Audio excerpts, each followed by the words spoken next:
Welcome, everybody, to episode 5 of the Brotherhood Talks. I'm back with my friend and brother, Pervis Taylor III. And today we are talking about conflict resolution. Woo. And so this is going to be a wonderful topic. Let's get into it. We're connecting all of these conversations back to emotional intelligence. So absolutely, in terms of emotional intelligence, right? Why is conflict resolution important? Because conflict can go two ways. It can go towards breakdown or it can go towards breakthrough. And emotional intelligence helps determine that, right? If you're emotionally intelligent, ultimately you want to go to a place of breakthrough. If you're not emotionally intelligent, we go towards a place of breakdown. And so being intentional, doing the work, being emotionally intelligent helps you to mitigate breakdown. I love it. Breakdown or breakthrough. Yes. It's interesting because as I've been in higher education I like to say I went to college and I never left. So no, it's kind of true though. It happened. At the age of 20, I started working. Shout out to Dr. Gwen Parker Ames. And I was a program assistant to the dean. And then she had such a profound impact on me, and I sort of stayed in this field. And so I had heard of conflict resolution for quite some time. Yeah. But then I started hearing some professionals and professional development seminars refer to it as conflict management, right? Yes. And the rationale behind that was that not all conflict can be resolved, right? Right. That sometimes it has to be managed and sometimes we have to agree to disagree. And so can you just speak a bit to what management looks like? And that's still a breakthrough, right? Arriving at a place of saying like, you know what? We're both agreeing to disagree and still hold respect for each other and still keep it moving, right? Yeah. So that is a breakthrough. Okay. You understand what I'm saying? Absolutely with maintenance, I think it's important because it's a reflection of your emotional intelligence in terms of are you processed? Have you dealt with, and the beautiful thing about emotional intelligence, the foundation being self-awareness, is being aware of your triggers, your traumas, your strengths, your weaknesses, right? And so I think when it comes to the maintenance of that, it's parallel to the maintenance of our issues and our traumas and our things. You get what I'm saying? So I think there's a correlation between managing conflict and also managing ourselves, because we have conflict within ourselves.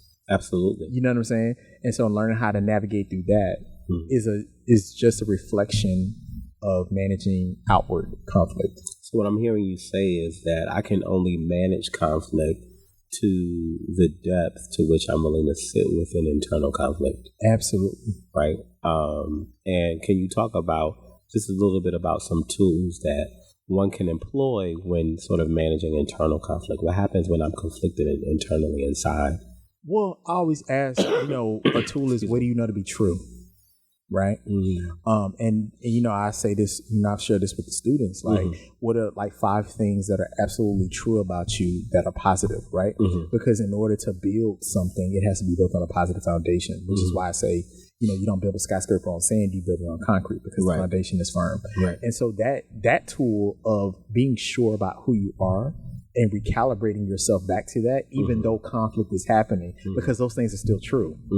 Although conflict is happening, right? So not identifying with the internal conflict, but identifying with the truth of who you are. Yeah. So like that is definitely a major tool. And also too, looking at your situation through the lens of curiosity and not abuse. And not perfectionism. You understand? So I just think taking the lens of curious, like, why do I do that? You know what I mean? More clarity, more insight can come from a curious question than it can come from an abusive question or a perfectionist question. Does that make sense? Yeah, absolutely. Yeah. And based upon the environment that someone is cultivated and nurtured in can determine the type of questions they're asking themselves, right? Absolutely. We're always in question, whether we are aware of it or not. Right. And that self-narrative, that self-talk is so important, which is why I always tell the students, and I tell leaders, everyone actually, how you talk to yourself matters. Absolutely. And the language that you're speaking to yourself matters, right? And the tone in which you speak to yourself matters as well. Yes. That's why I say curious. Curious is not an aggressive tone. It's a soft tone. You know what I'm saying? And so like that absolutely matters. what we speak to ourselves and the tone in which we speak to ourselves absolutely matters. So what are some tools for our young people? And I always bring it back to young people, especially folks in adolescent age, because I feel like adults are just folks who have just gotten stuck at some point. Yes. And so us Arrested development, for Arrested sure. Development, everyone's got some area in their life. And so bringing it to this space, like one of the reasons, let me just digress here for a moment, because I can. One of the reasons why I love college age is because there's so much insight in this age range, from the ages of like 18 to maybe like 23, 24, right? Yeah. That's generally the ages that I deal with on a daily basis. And what I like to share with students is that what they're experiencing in high school, right, when they enter puberty between the ages of, 12 to 17, right, students will have a growth spurt. And we all know that kid that went home one summer and they were 5'5", and they came back the next summer. It's like, yo, what happened to you? What did you eat? Yeah. But I use that analogy to explain to students, well, that's what happens with you emotionally in college, right?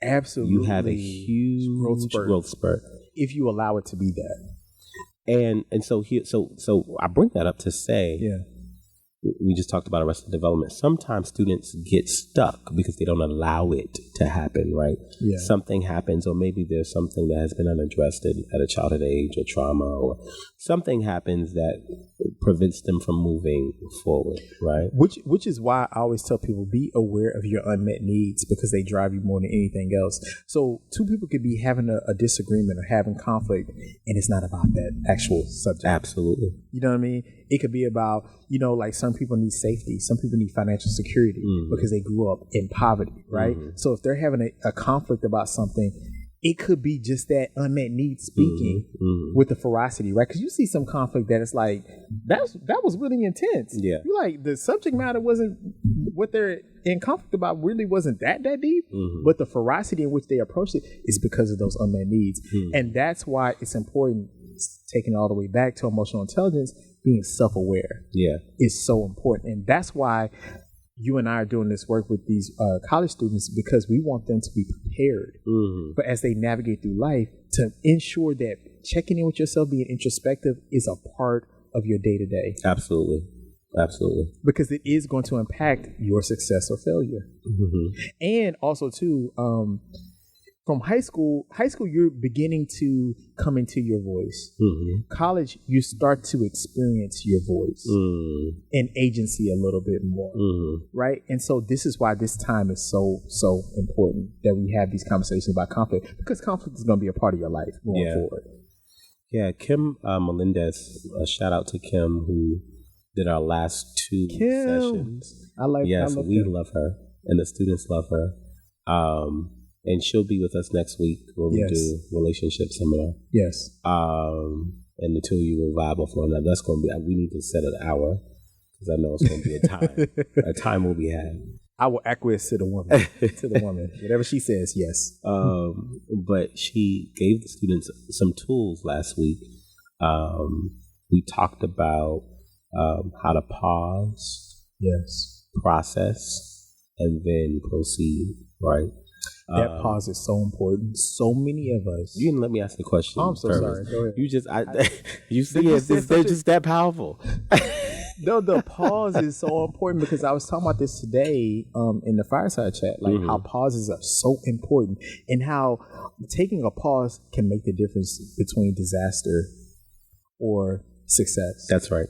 You know what I'm saying? Absolutely. So, like, shout out to Kim for teaching them that. Like, I wish I would have known that in college. I didn't know that. I'm a very emotional person by nature, and so I definitely could have utilized that tool of taking a pause. I'm telling you. You know what I mean? But especially in conflict, it's a necessary tool, right? To learn to pause. Like, I don't need to react to everything that's happening now. Let me take a moment, because if I don't, I'm going to say something that I'm probably going to regret. So let me check myself. Let me process, and then let me come back to you in a healthier way. Yeah. And let's table this conversation. Maybe we need to have this conversation tomorrow. Absolutely. We don't need to have it now. Absolutely.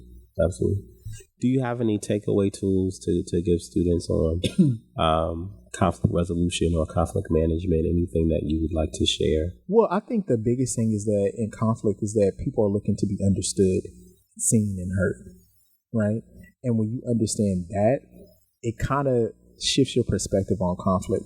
We're all people who are dealing with unmet needs in our lives. And when you understand that, you have empathy for one another, and that ideally that helps make conflict resolution an easier, more palatable process to navigate.